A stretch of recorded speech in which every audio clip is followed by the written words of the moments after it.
In the shadows of MIT, a janitor quietly writes on a blackboard, a solution that shocks the math world. Maya Torres, no degree, no pedigree, just passion and a worn notebook. Can she defy prejudice to change her destiny? Watch this inspiring story. The clock reads 2 a.m., and the halls of MIT's mathematics building are silent, save for the soft swish of Maya Torres's broom on the marble floor. The dim fluorescent lights cast shadows on her face, her deep brown eyes glinting with curiosity. Maya, 24, a Mexican-American janitor in the U.S., wears a faded gray-blue uniform, her dark hair tied high. In her hand is a worn notebook, its edges yellowed, filled with scribbled equations and notes. Maya pauses before a large blackboard, where complex mathematical equations are scrawled in white chalk. She tilts her head, her eyes tracing the symbols as if they're telling a story.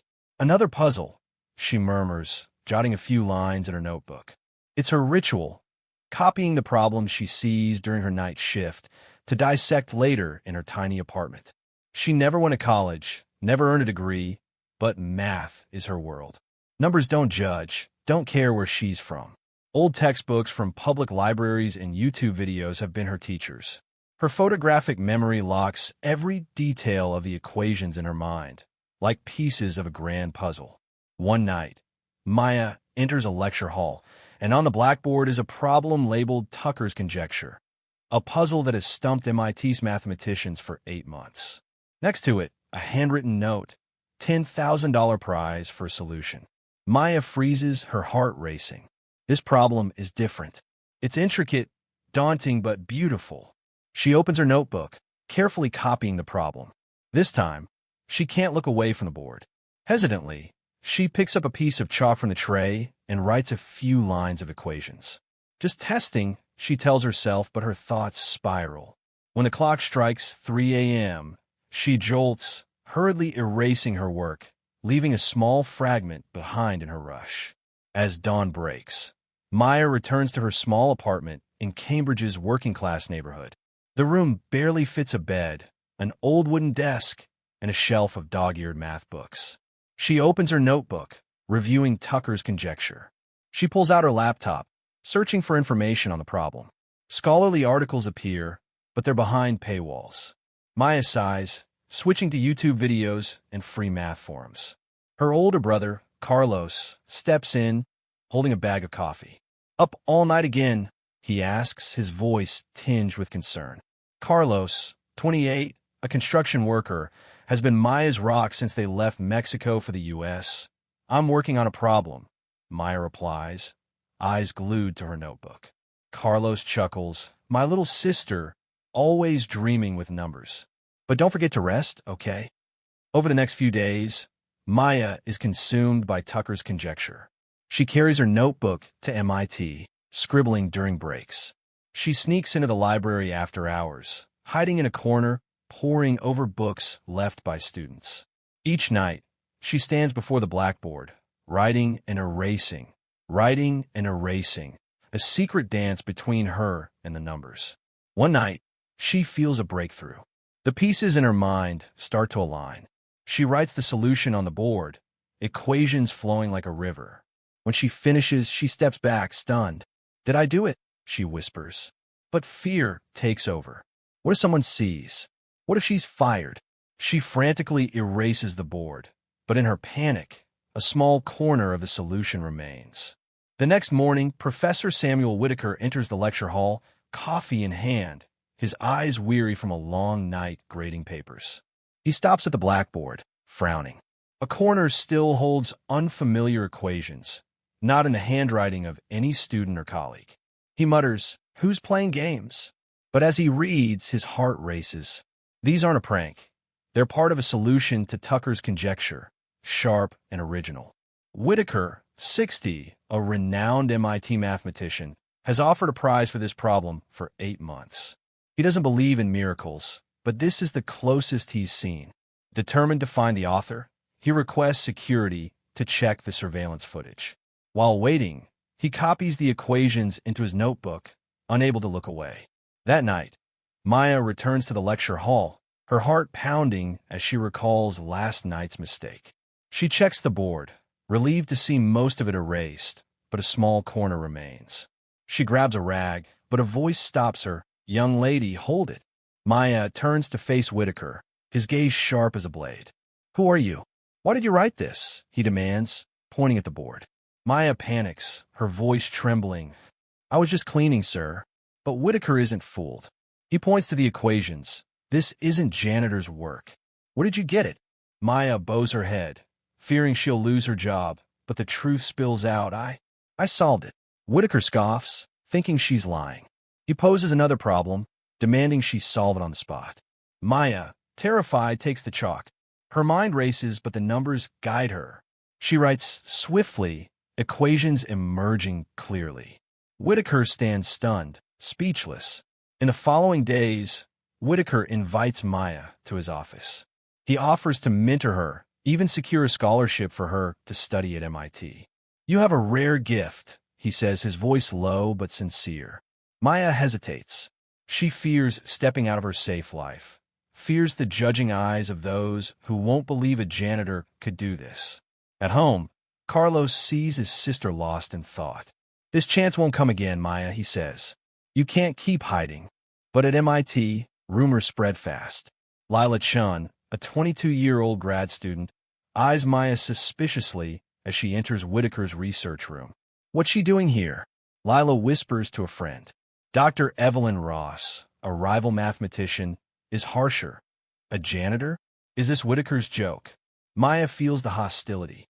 She brings her notebook to the library, but now every eye is on her. A student smirks as she picks up a book on number theory. "Who do you think you are?" he says.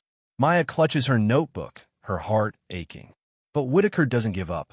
He assigns Maya a new problem, asking her to present it to his research group.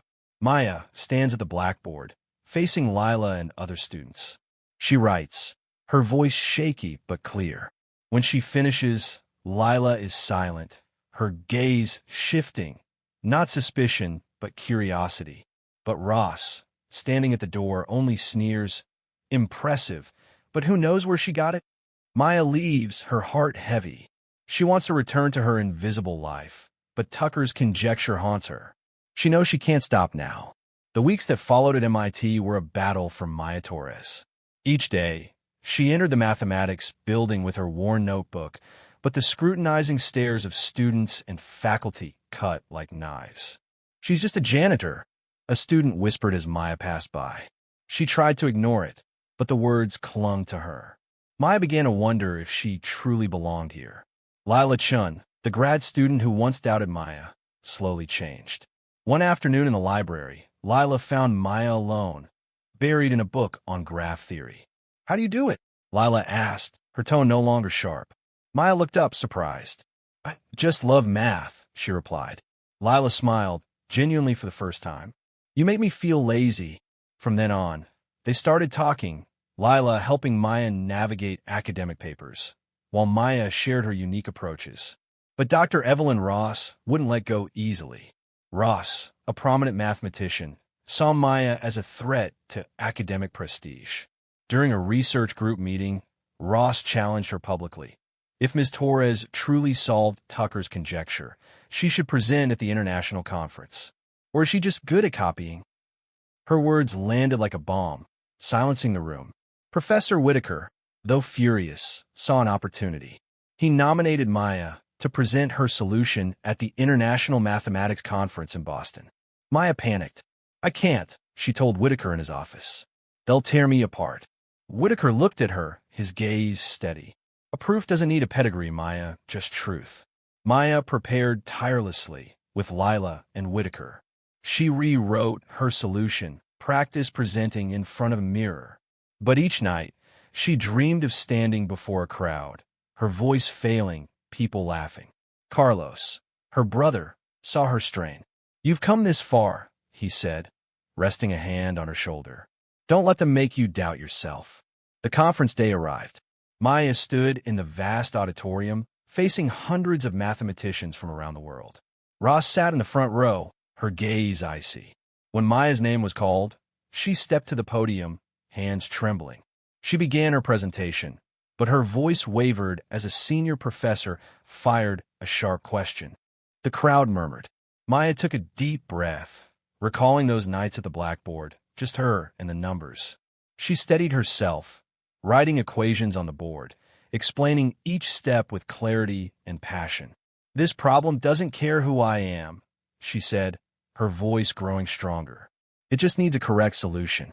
When she finished, the room fell silent, then erupted in applause, growing louder. Ross bowed her head, speechless. After the conference, Maya's solution was verified. She received the $10,000 prize and a full scholarship to study at MIT. Whitaker smiled, proud like a father. Lila clapped her shoulder, saying, "You did it, genius." Maya held her notebook, her heart lighter. She knew her journey was just beginning. The early autumn sunlight streams through the lecture hall window at MIT, where Maya Torres stands before the blackboard, no longer in a janitor's uniform, but a simple white shirt as a student. She holds a piece of chalk, writing a new equation, her eyes alight with passion. Her worn notebook rests on the desk, now joined by pristine textbooks, marking a new chapter in her life. After the international conference, Maya's world changed forever. The $10,000 prize helped her and Carlos pay off debts and fix their small apartment. The full scholarship opened the door to become an MIT student. But more than that, Maya found a confidence she never thought she'd have. One afternoon, Maya sits in a library with Lila Chun, now a close friend. They tackle a problem together, debating fiercely, laughing like old friends. "You know," Lila says, "I used to think you were a threat. Now I just want to learn from you." Maya smiles, "And I need you to keep me from drowning in academic paperwork." Professor Samuel Whitaker enters, holding a stack of exams. "Torres," he calls, his voice deep but warm. "Your paper topped the class." Maya blushes and used to public praise. Whitaker looks at her, his eyes proud. "I told you, a proof only needs truth. You're living proof of that. But it isn't all easy." Maya still works night shifts as a janitor to make ends meet, and the long days exhaust her. One night, while mopping the floor, she overhears students whispering. She thinks she's a genius just because of one problem. Maya pauses, gripping the mop tightly. But she takes a deep breath, recalling the moment she faced the conference, overcoming her fear. She smiles, resuming her work, knowing their words can't define her.